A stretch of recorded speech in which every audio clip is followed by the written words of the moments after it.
Study करते हैं कि यदि किसी व्यक्ति के द्वारा धमकी दी जाती है या जान से मारने की धमकी दी जाती है या कोई अन्य अपहानि कारित करने की धमकी दी जाती है, तब भारतीय दंड संहिता में क्या दंड की व्यवस्था की गई है। तो सबसे पहले हम लोग जानते हैं कि भारतीय दंड संहिता में धमकी क्या होती है, यानी कि आपराधिक अभित्रास क्या होता है। The offense of criminal intimidation consists of threat by one person to another or to any other person in whom that other person is interested. The threat is intended to cause alarm। कहने का मतलब यह है कि धमकी या तो स्वयं उसी व्यक्ति को दी जाए या तो जिससे वह हितबद्ध है उसको दी जाए, और ऐसी धमकी एक आतंक स्थापित करने के लिए दी जाए, तब उसे आपराधिक अभित्रास कहते हैं। लेकिन विधिक रूप में आपराधिक अभित्रास क्या होता है, यह जानने के लिए भारतीय दंड संहिता की धारा 503 में आते हैं। तो आइए देखा जाए कि भारतीय दंड संहिता की धारा 503 में क्रिमिनल इंटिमिडेशन यानी कि आपराधिक अभित्रास क्या होता है। According to section 503 of the Indian Penal Code, whoever threatens another with any injury to his person, reputation or property, or to the person or reputation of anyone in whom that person is interested, with intent to cause alarm to that person or to cause that person to do any act which he is not legally bound to do, or to omit to do any act which that person is legally entitled to do, as the means of avoiding the execution of such threat, commits criminal intimidation।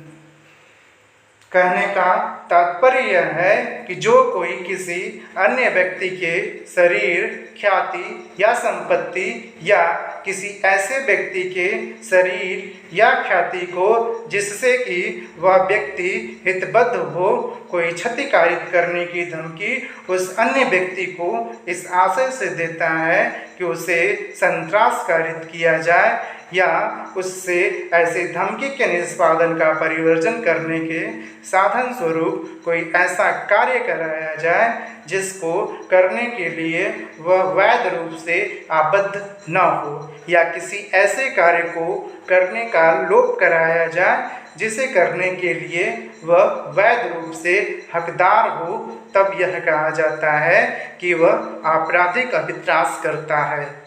यानी कि किसी व्यक्ति के द्वारा ऐसी कोई धमकी दी जाती है जो आपके शरीर, ख्याति या संपत्ति को नुकसान पहुंचाती है, या किसी ऐसे व्यक्ति के संपत्ति, ख्याति या उसके शरीर को नुकसान पहुंचाने की धमकी होती है जिससे कि वह व्यक्ति हितबद्ध है, और ऐसे इस आशय से ऐसा किया जाता है कि उस दूसरे व्यक्ति को संत्रास कारित किया जाए या धमकी के निष्पादन के परिणाम स्वरूप कोई ऐसा कार्य कराया जाए जिसे करने के लिए वह वैध रूप से आबद्ध नहीं है, या ऐसा कार्य करने से उसे रोका जाए जिसे वह करने के लिए वैध रूप से अधिकारी है, तब यह कहा जाता है कि ऐसे व्यक्ति के द्वारा आपराधिक अभित्रास किया जाता है, धमकी दी जाती है।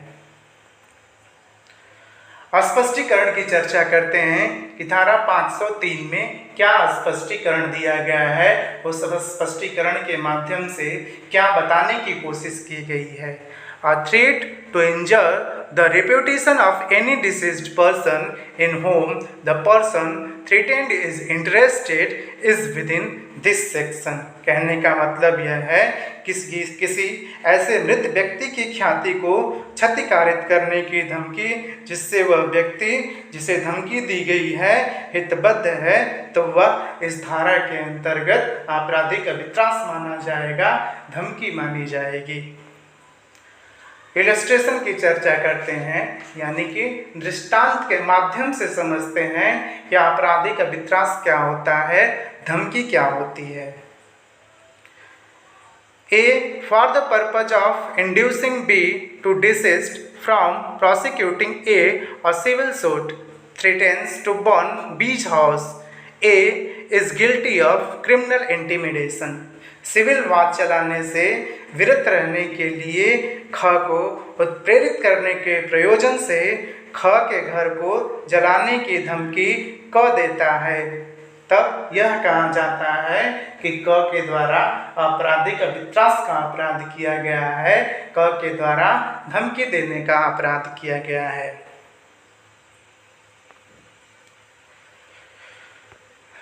जैसा कि इमेज में आपको दिख रहा है कि दो व्यक्ति एक दूसरे से कुछ कहा सुनी की मुद्रा में हैं और मानिए कि एक व्यक्ति के द्वारा दूसरे को कुछ धमकी दी जाती है। तो आइए चर्चा करते हैं कि क्या इसेंशियल एलिमेंट है क्रिमिनल इंटिमिडेशन के, यानी कि आपराधिक अभित्रास के अपराध को गठित करने के लिए क्या क्या आवश्यक तत्व होते हैं। According to section 503 of the Indian Penal Code, there are following ingredients of criminal intimidation, यानी कि धारा 503 भारतीय दंड संहिता के तहत धमकी का अपराध गठित होने के लिए, आपराधिक अभित्रास का अपराध गठित होने के लिए निम्न आवश्यक तत्वों की जरूरत होती है, जिसमें पहला है threatening a person with any injury A to his person, reputation or property, or B to the person or reputation of anyone in whom that person is interested. And second, there the threat must be with intent to A to cause alarm to that person, or B to cause that person to do any act which he is not legally bound to do, as the means of avoiding the execution of such threat, or C to cause that person to omit to do any act which that person is legally entitled to do, as the means of avoiding the execution of threat, यानी कि ऐसा कार्य करने के लिए उसे विवश किया जाता है जिसे वह करने के लिए विधि द्वारा आबद्ध नहीं है, या फिर ऐसा कार्य करने के लिए उसे रोका जाता है जिसे वह विधि द्वारा करने के लिए आबद्ध है, तब यह कहा जाएगा कि उसके द्वारा आपराधिक अभित्रास के अपराध का गठन हुआ है और उसके द्वारा आपराधिक अभित्रास का अपराध किया गया है। अब आते हैं हम लोग सजा पर, यानी कि यदि किसी व्यक्ति के द्वारा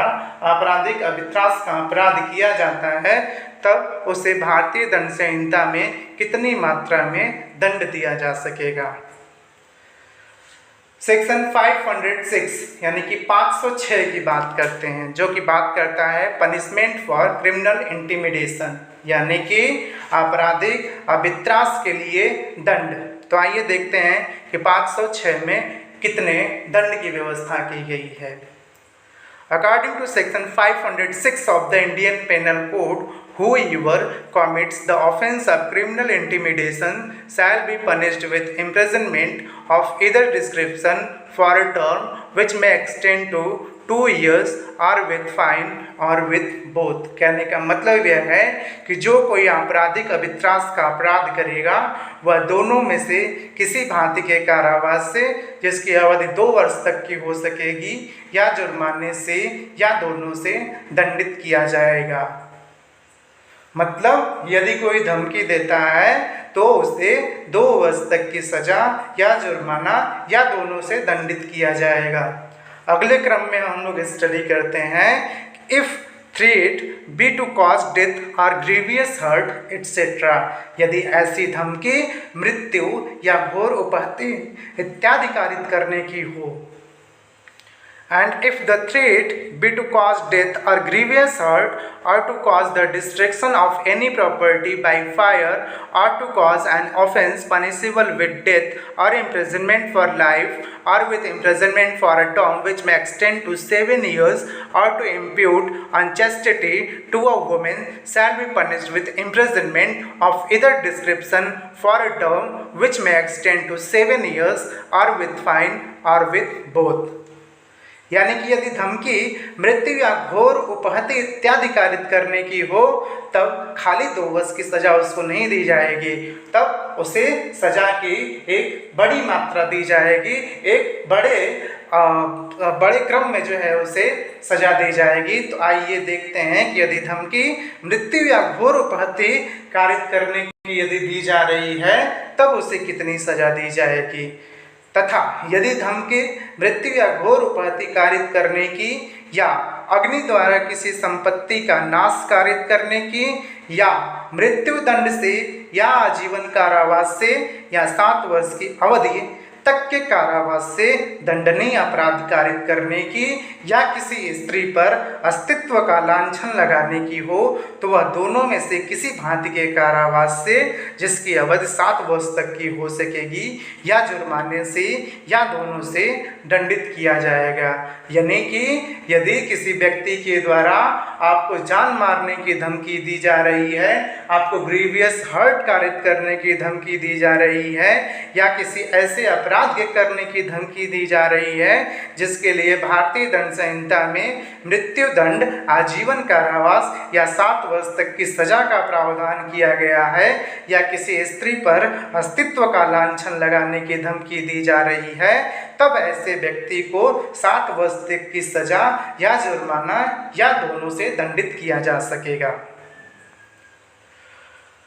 अब हम लोग बात करते हैं कि यदि किसी व्यक्ति के द्वारा फोन के माध्यम से कोई धमकी दी जा रही हो, अपना पहचान छिपाते हुए, अपनी आइडेंटिटी को छिपाते हुए, तब उस व्यक्ति को कितनी मात्रा में सजा दिया जा सकेगा। According to section 507 of the Indian Penal Code, criminal intimidation by an anonymous communication यानी कि अनाम संसूचना द्वारा आपराधिक अभित्रास, धारा 507 बात करता है कि ऐसे व्यक्ति के द्वारा धमकी जो अपना नाम, अपना पहचान नहीं बताता है और धमकी देता है, तब उसे क्या सजा दी जाएगी, आइए चर्चा करते हैं। According to section 507 of the Indian Penal Code, whoever commits the offence of criminal intimidation by an anonymous communication or having taken precautions to conceal the name or abode of the person from whom the threat comes shall be punished with imprisonment of either description for a term which may extend to 2 years in addition to the punishment provided for the offence by the last preceding section। यानी कि धारा 507 के तहत ऐसे व्यक्ति को जो अनाम संसूचना द्वारा आपराधिक अभित्रास करता है उसको क्या सजा दी जाएगी उसकी बात करता है। जो कोई अनाम संसूचना द्वारा या उस व्यक्ति का जिसने धमकी दी हो नाम या निवास स्थान छिपाने की पूर्वावधानी करके आपराधिक अभित्रास का अपराध करेगा, वह पूर्ववर्ती अंतिम धारा द्वारा उस अपराध के लिए उपबंधित दंड के अतिरिक्त या दोनों में से किसी भांति के कारावास से जिसकी अवधि 2 वर्ष तक की हो सकेगी दंडित किया जाएगा। केस लॉ की बात करते हैं।